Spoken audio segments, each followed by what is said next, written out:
तो आसिफ को नमस्ते प्रणाम। मैं आपका अपना ठाकुर प्रखर सिंह। रात के 10 बज चुके हैं और कहानी का जो सिलसिला है बदस्तूर जारी है। आज की कहानी शुरू करूँ उससे पहले आपको एक दूसरी कहानी सुनाता हूँ। और ये कहानी मोटिवेशन कहें, गलती कहें, किसी की अच्छी किस्मत कहें, आप जिस एंगल से भी समझे, इसमें अलग अलग चीज़ें हैं। हालांकि एक बड़ी मनोरंजक कहानी है। कहानी कानपुर की है। कानपुर में जगह लगती है नज़ीराबाद, और इसी नज़ीराबाद में एक बड़े अमीर आदमी का घर है। घर में ठीक ठाक आलीशान फर्नीचर लगे हैं, एसी वेसी भी बढ़िया लगी है, बेड, ज्वेलरी, तमाम डेकोरेशन की चीज़ें, वो तमाम चीज़ें इस घर में है। इस वजह से तमाम लोग इस घर को देख के आकर्षित होते हैं, कुछ अच्छे लोग, कुछ बुरे लोग। इसी दौरान एक चोर की नज़र इस घर पे पड़ती है। अब इस घर पे उस चोर की नज़र जब पड़ी तो पड़ने के बाद उस चोर ने डिसाइड किया कि उस घर में चोरी करेगा। अब उसने रेकी करनी शुरू की। तमाम लोगों से पता किया कि भाई क्या माल पानी इसके घर में मिल सकता है। लोगों ने बताया कि भाई इस घर में जो महिलाएं हैं वो बड़ा जेवर वेवर पहनती हैं, गोल्ड्स और डायमंड वगैरह। तमाम चीज़ें सुनता है, सुनने के बाद खुश होता है। टारगेट लॉक था, चोरी करनी थी, चोरी करने में एक्सपर्ट भी था। तारीख मुकर्रर करता है कि ये 2 अगस्त को उस घर में चोरी करने जाएगा। इसके बाद 2 अगस्त को बाकायदा रेकी करता है। रेकी करने के बाद उस घर में पीछे से दाखिल होता है। दाखिल होने के बाद देखता है कि तमाम लोग सो रहे हैं। दबे पांव उस घर की तिजोरी तक पहुंचता है। वहाँ से तमाम सामान को धीरे धीरे करके बड़ी खामोशी के साथ निकालता है। निकालने के बाद अपने थैले में डालता है। कई लाख के तो जेवर थे, कई लाख रुपए नगद पड़े थे, सोना, चांदी, अंगूठी, हार, कंगन, तमाम चीज़ें ये वहाँ से निकालता है। निकालने के बाद दूसरे कमरे में जाता है कि इस उम्मीद में कि यहाँ भी कुछ मिल जाए। उस कमरे में जब जाता है तो जाने के बाद वहाँ भी कुछ चीज़ें चुराता है। इसी दौरान उस कमरे में कोई था नहीं, बेड खाली था। दिमाग में आया कि एक अमीर आदमी का घर है, देखें भाई इन लोगों के गद्दे वद्दे कैसे होते हैं। उसके बाद उसने उस गद्दे पे लेटने का फैसला किया। पहले बैठता है, हाथों से टटोलता है, बड़ा नरम नरम सा लगा। उसके बाद उसने लेटने का फैसला किया।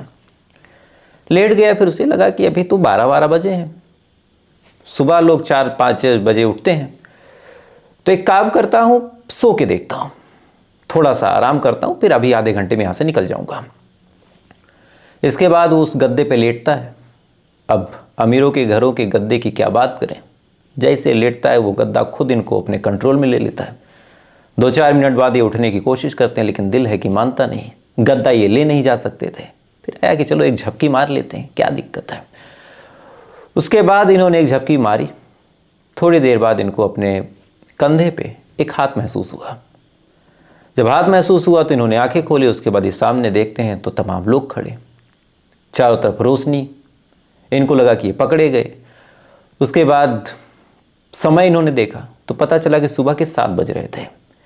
यानी एक चोर एक घर में चोरी करने जाता और गद्दे की नरमाहट को देख के वहाँ पे सो जाता है, और सुबह आसपास के लोग और परिवार के लोग उसको पकड़ते हैं। अब इन भाई साहब को उठाया जाता है। उठाने के बाद अब इनके पास चूँकि ज्वेलरी और तमाम चीज़ें मिलती हैं। उसके बाद फिर इनकी बढ़िया सी कुटाई की जाती है। फ़ौरन पुलिस को फ़ोन किया जाता है। पुलिस वाले आते हैं। आने के बाद पहले तो तरस खाते हैं कि भाई क्या ही बदकिस्मत चोर है। उसके बाद इनको पकड़ के लेके चले जाते हैं। अब मोटिवेशन इस कहानी से यही है कि आप जिस काम में हैं उस काम को बड़ी ईमानदारी से करें। बाकी अब इस पर क्या ही ज्ञान दें। खैर, एक अजीब कहानी थी, मुझे लगा आज आपको इसको बताना चाहिए। अब आज की असल कहानी का रुख करते हैं। कहानी उसी धर्मस्थला की। तमाम उसमें अलग अलग कहानियाँ निकल के सामने आ रही। कभी कोई कुछ और कह रहा, कभी कोई कुछ और कह रहा। हमारे जैसे लोग और आप जैसे लोग जो उस जगह से दूर हैं, चूँकि ये कर्नाटक का मामला, हम लोग यूपी, बिहार और इधर दिल्ली उल्ली के साइड, झारखंड, एमपी, इन सब जगहों के हैं। वहाँ की बोली भाषा हमसे अलग है, तो ज़्यादा चीज़ें हम जान नहीं सकते। तो एक टकटकी लगी है कि इस केस में क्या नया खुलासा होता है, क्या नई चीज़ें होती हैं। क्या तमाम कंकाल मिल जाएंगे तो फिर आरोपियों को सज़ा हो जाएगी? क्या तमाम सबूत मिल जाएंगे तो फिर आरोपी को जेल भेज दिया जाएगा? क्या जांच पड़ताल ईमानदारी से होगी? क्या पिछली बार की तरह इस बार भी लापरवाही होगी? और सबूत मिलने से लेके सज़ा होने तक कितने बीच में लूप होल आएंगे? मुझे लगा एक बार आपको डिटेल में समझाना चाहिए, जिस उम्मीद के साथ आप इस घटना को फॉलो कर रहे हैं। आज की कहानी जब आप सुनेंगे तो शायद आपका दिल थोड़ा सा बैठेगा, लेकिन अब बैठे तो बैठे, जो चीज़ें सच हैं उसको जानना चाहिए। तो इस कहानी को ज़्यादा बिना घुमाव के पहले कुछ चीज़ें आपको बताता हूँ। कहानी साल 2012 की है। एक एग्जाम्पल आपको देता हूँ। साल 2012 में एक शख्स थे जिनका नाम था जयंत। जयंत एक ठीक ठाक आदमी थे, सामाजिक थे। इसी कर्नाटक के बेलागाड़ी के रहने वाले हैं। इसी दौरान, इसी अगस्त महीने की बात है, साल 2012 में, इनको एक सूचना मिलती है कि इन्हीं के गांव के बगल एक डेड बॉडी पड़ी है। दरअसल एक किसान था, वो कहीं जा रहा था, उसे दुर्गंध महसूस हुई और बड़ी अजीब सी दुर्गंध थी। उसने पास जाके देखने का फैसला किया। जब जाता है तो देखता है कि एक 12-13 साल की बच्ची की सड़ी गली लाश है। जयंत ये बात जब सुनते हैं, सुनने के बाद भाग के उस जगह पे जाते हैं। जाने के बाद बच्ची की सड़ी गली लाश देखते हैं, शरीर पे कपड़ा कम था। ये चीज़ जब जयंत देखते हैं तो कलेजा फट जाता है, क्योंकि गांव में ऐसी चीज़ें बड़ी सेंसिटिव होती है, लोग भूलते नहीं। फ़ौरन पुलिस को फ़ोन किया जाता है। पुलिस आते ही आने के बाद सबसे पहले तो उस बॉडी को अपने कब्जे में लेती है। उसके बाद आसपास के इलाकों में तलाशी करती है कि कोई सबूत मिले, कोई गवाह मिले। इधर जयंत भी इस केस के पीछे पड़ जाते हैं। उन्हें लगा कि एक बार देखा जाए कि एक 12-13 साल की लड़की के साथ ऐसा जघन्य अपराध किसने किया। आए दिन जयंत अब इस केस को लेके थाने के चक्कर लगाने लगे। सबसे पहले जयंत पुलिस वालों से पूछते हैं कि भाई क्या हुआ, पता चला लड़की कौन है? पुलिस वालों ने कहा कि नहीं, हम पता कर रहे हैं। उसके बाद फिर पता करने की कोशिश की गई जयंत के द्वारा कि कुछ अपडेट आया। पुलिस वालों ने कहा कि नहीं, अभी कोई अपडेट नहीं आया। लगभग एक दिन गुजर गया। इसके बाद पुलिस वालों ने कहा कि आप थोड़ा सा इश्तिहार वगैरह दीजिए, शायद चीज़ें आसान हो जाए। पुलिस वालों ने कहा कि हम अपनी ड्यूटी कर रहे हैं, परेशान ना हो। अब जयंत ने एक सवाल पूछ लिया और इसी सवाल ने तमाम कहानियां खोल के रख दी। जयंत ने पुलिस वालों से पूछा, अच्छा साहब ये बताइए पोस्टमार्टम रिपोर्ट में क्या आया? अब ये बात जब जयंत ने पूछा तो पुलिस वालों का रवैया थोड़ा सा बदला। उन्होंने जयंत से पीछा छुड़ाया और उसको थोड़ा सा धमकाने की भी कोशिश की और कहा कि अभी पोस्टमार्टम हुआ नहीं है और ज़्यादा तुम 3-5 इस मामले में ना करो। अब जयंत जब ये बात सुनता है कि भाई 24 घंटे से ज़्यादा का वक्त गुजर गया, ऑलरेडी जो लाश थी वो सली गड़ी अवस्था में थी, तो ऐसे हाल में पोस्टमार्टम क्यों नहीं हुआ? जयंत परेशान। उन्होंने वहाँ के लोकल जो छोटे दर्जे के ऑफिसर थे उनसे बातचीत करने की कोशिश की, दीवान वगैरह से। इसी दौरान दीवान को जब कुछ खुश किया तो दीवान ने जानकारी दी कि भाई साहब ऐसा है कि पोस्टमार्टम नहीं होगा और उस लाश को हम बहुत जल्द अब दफनाने वाले हैं। अब जयंत ये बात सुनता है, सुनने के बाद परेशान कि भाई लाश को दफनाना क्यों है, अभी तो पोस्टमार्टम होगा, परिवार वालों को खोजा जाएगा, 72 घंटे कम से कम मोर्चरी में रखो, इतनी जल्दी किस बात की? जयंत ने फॉलो किया तो पता चला कि एक छोटा सा गड्ढा इन्होंने खोद रखा है। और आमतौर पे किसी का अंतिम संस्कार जब किया जाता है तो धार्मिक एंगल जरूर देखा जाता है कि हिंदू धर्म का है तो पूजा पाठ करें, मुस्लिम है तो उसके हिसाब से जो पढ़ा जाता है वो पढ़वा दें, नमाज जनाजा करवा दें। और अगर अनक्लियर है मामला, जैसे कोई लड़की है और सूट सलवार में है तो आप डिसाइड नहीं कर सकते कि हिंदू है कि मुस्लिम है, तो ऐसे हाल में कुछ ऐसा पूजा पाठ या फिर कुछ भी ऊपर वाले से दुआ अपने तरफ से पुलिस वाले करते हैं और ये एक तरह से बेसिक गेस्चर में आता है। इधर जयंत ने देखा कि उस लड़की को एक संकरे से गड्ढे में जबरदस्ती ठूंसा जाता है, नमक वगैरह फेंका जाता है कि जल्द से जल्द लाश गल जाए और मिट्टी भर दी जाती है और यूं ही छोड़ दिया जाता है। जयंत की भाषा में अगर आपको इसको समझाऊं तो जयंत का कहना है कि हमने देखा कि उस लड़की की लाश को कुत्तों की तरह दफनाया गया, कुत्तों की तरह। यह सब जयंत का है। अब जयंत के दिमाग में यह चीज घर कर गई। जयंत ने सोचा कि इसमें कुछ तो लूप होल है, लेकिन क्या, एक साधारण इंसान क्या कर सकता है? तब उन्हें कुछ पता चला कि एक राइट टू इन्फॉर्मेशन नाम की चीज होती है, RTI। उन्होंने कहा कि चला भाई पता किया जाए। उसके बाद जयंत ने RTI फाइल की, पता करने की कोशिश की। जब पता करने की कोशिश की तो पुलिस वाले जयंत के ऊपर भड़क गए। भड़कने के बाद अब क्या हुआ कि जयंत ने यह देखने की कोशिश की कि इतने दिनों में कितनी लड़कियां ऐसी गायब हुई हैं और उन केसों में पुलिस वालों ने क्या जांच पड़ताल की। जब ये चीज़ें पता करने की कोशिश की और अलग लोगों से पूछताछ की कि क्या होता है, क्या पैटर्न है, चूंकि एक आम आदमी को ज़्यादा नहीं पता, तब जयंत को एक बात पता चली कि एक चीज़ होती है जिसका नाम होता है UDR। हिंदी में अगर आपको समझाऊं तो UDR का मतलब होता है अप्राकृतिक मृत्यु रजिस्टर। यानी एक थाने के अंदर जितनी डेथ अननेचुरल तरीके से होंगी, चाहे वो सुसाइड हो, चाहे वो मर्डर हो, चाहे वो कोई डूब के मरने से हुआ या फिर आग में जल के हुआ, यानी नेचुरल डेथ जैसे किसी बीमारी से या फिर कोई ऐसी वैसी डेथ की उम्र हो गई, आदमी मर गया, हार्ट अटैक हो गया, इन तमाम चीज़ों को अगर छोड़ दिया जाए तो जितने भी ऐसे मामले होते हैं जिसमें पोस्टमार्टम की आवश्यकता पड़ती है, जितनी लावारिस लाशें मिलती हैं, दिन में डाउट होता है कि इसकी मौत कैसे हुई, और जिसमें ये क्लियर हो जाता है कि यह नेचुरल डेथ है, चाहे वो जहर खा के हो, चाहे नस काट के हो, चाहे किसी का गला दबा के हो, चाहे कोई दवा के माध्यम से हो, चाहे फांसी लगा के हो। इन तमाम चीज़ों में एक रजिस्टर होता है जिसका नाम यूडीआर होता है, यानी अननेचुरल डेथ रजिस्टर। उसमें बाकायदा नोट किया जाता है कि इतने लोग इस तारीख को इस जगह पे मरे, फला आदमी फला तारीख को ऐसे मारा था, हमने जांच पड़ताल की, अपडेट आया। ये तमाम चीज़ें यूडीआर में रजिस्टर्ड होती है। लेकिन आपको जान के बड़ा अफसोस, बड़ा ताजुब होगा कि साल 2000 से लेके और साल 2015 तक, पिछले 15 सालों का कोई भी रिकॉर्ड वहाँ पे मौजूद नहीं है। पिछले 15 सालों से जो यूडीआर है यूं ही खाली पड़ा है। जितनी लाशें मिली उनका पोस्टमार्टम नहीं हुआ, और पोस्टमार्टम ही नहीं हुआ तो कौन क्या है, कहाँ से है, कैसे है, नेचुरल डेथ थी या फिर अननेचुरल डेथ थी, कुछ भी क्लियर नहीं हो सकता। ये सबसे बड़ा लूप होल है इस पूरी कहानी का। अब आपको लेटेस्ट अपडेट देता हूं। जब एक स्वीपर वहां पे जाता है, जाने के बाद थाने में बताता है और साथ ही एसआईटी वालों को बताता है कि साहब ऐसा ऐसा हुआ है। उसके बाद एसआईटी वाले जांच पड़ताल करना शुरू करते हैं। आपको ये चीज़ पता है तो ज़्यादा डिटेल में नहीं बताऊंगा। एसआईटी वाले जब जांच पड़ताल करते हैं तो इस सफाई कर्मी ने 13 ऐसी जगह आइडेंटिफाई की थी। 13 ऐसी जगहों को आइडेंटिफाई करने के बाद कहा कि साहब अगर यहाँ पे खुदाई की जाएगी तो आपको कुछ ना कुछ मिलेगा। अब देखिए, खुदाई शुरू हुई। शुरुआत में 2-3 जगहों पे कुछ नहीं मिला, लोगों का दिल बैठ गया। इसके बाद फिर एक जगह खुदाई की गई तो एक गड्ढे से पैन कार्ड और एटीएम मिला, लेकिन वहाँ पे कोई डेड बॉडी नहीं मिली। हाँ, एक ब्लाउज मिला। अब वहाँ पे कुछ ऐसा नहीं मिला कि कुछ हादसा वगैरह हुआ। खुदाई और आगे बढ़ी। उसके बाद 6 नंबर जो 13 निशान इन्होंने बनाए थे, 6वें नंबर पे कुछ ह्यूमन रिमेन्स मिले, यानी मानव अवशेष। अब मानव अवशेष मिले, उसके बाद जांच पड़ताल करने के लिए उसको भेजा गया। अब जांच पड़ताल आपके हिसाब से हम माने तो होगी भी। इसके बाद फिर तमाम चीज़ें होती रही। इधर फिर जो 11 नंबर था उस पर भी कुछ हड्डियाँ मिली हैं, लेकिन अभी तक कंफर्म नहीं है कि हड्डियाँ इंसान की हैं या फिर किसी जानवर की। अब हड्डी मान लीजिए मिल गई। और इधर जिस जयंत की कहानी मैं आपको बता रहा था, ये जयंत भाई साहब भी इसी सैटरडे को, आज तो मंडे है, इसी सैटरडे को ये पहुंच जाते हैं पुलिस स्टेशन, एसआईटी ऑफिस।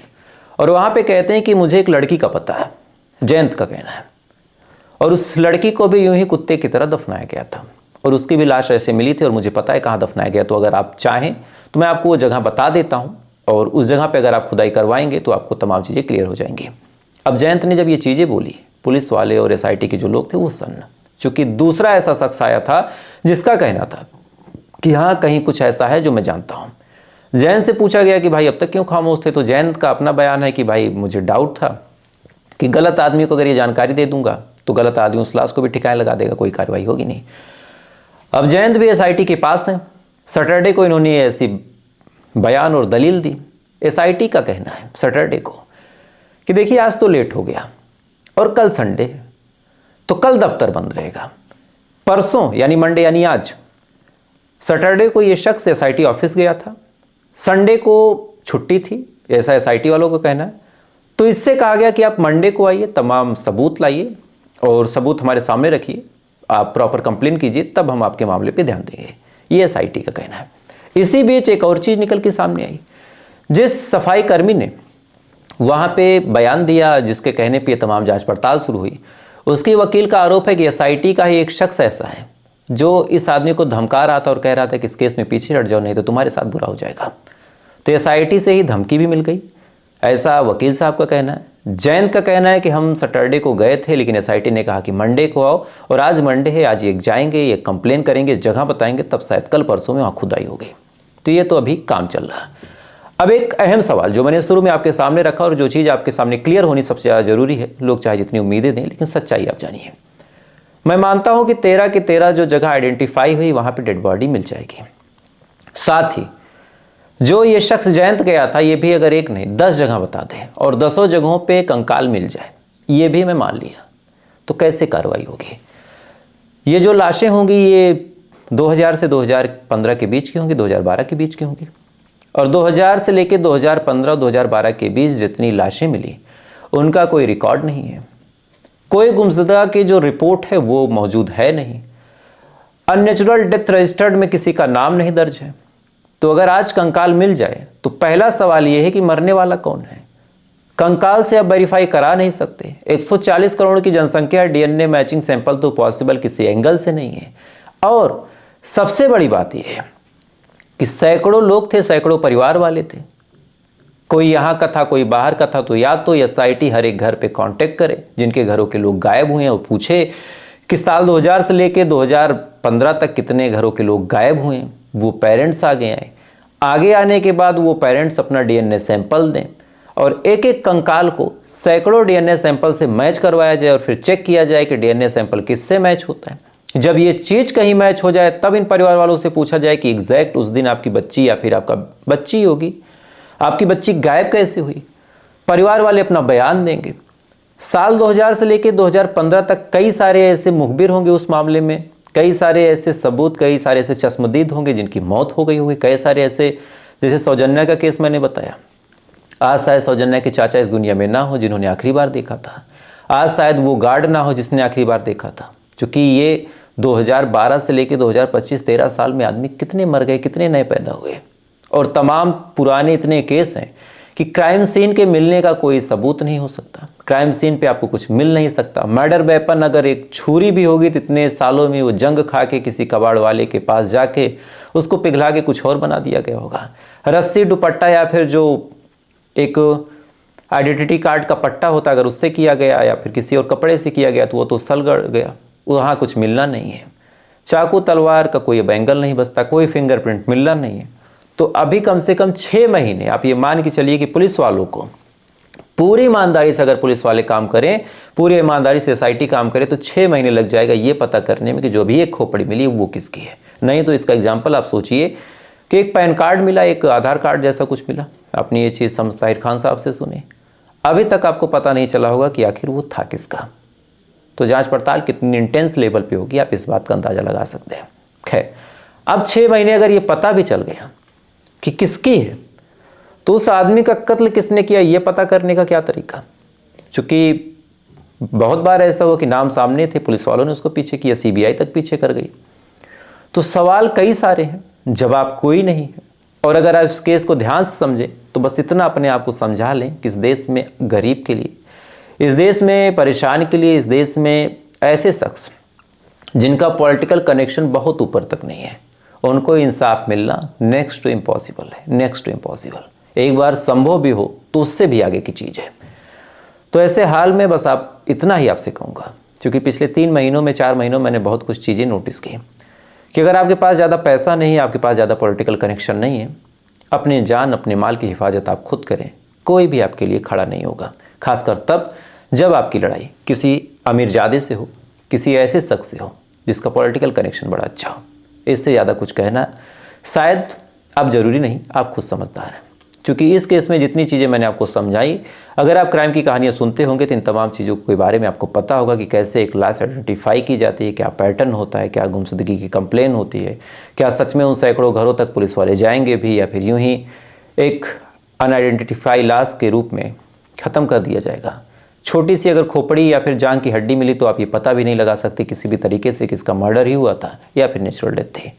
तो सवाल कई सारे हैं, जवाब नहीं मिलेगा, इसकी मेरी गारंटी है। खैर, तो आज ये बड़ी अजीब अपडेट थी, मुझे लगा एक बार आपको समझा देना चाहिए। आप में से कई सारे लोग हैं जो इस केस को फॉलो कर रहे हैं एक उम्मीद में, तो मुझे लगा कि आज आपकी उम्मीदों का गला मैं खुद घोट दूं, इससे पहले कि शासन प्रशासन घोटे। तो फिलहाल ये थी पूरी कहानी, और इस कहानी के बारे में आपकी क्या राय है कमेंट कीजिएगा। वीडियो अच्छा लगा हो तो लाइक सब्सक्राइब करके अपना प्यार दे सकते हैं, और ऐसी कहानी के साथ मैं कल फिर आपके सामने हाजिर हो जाऊंगा। तब तक आप अच्छे रहें, खुश रहें। जय हिंद, जय भारत।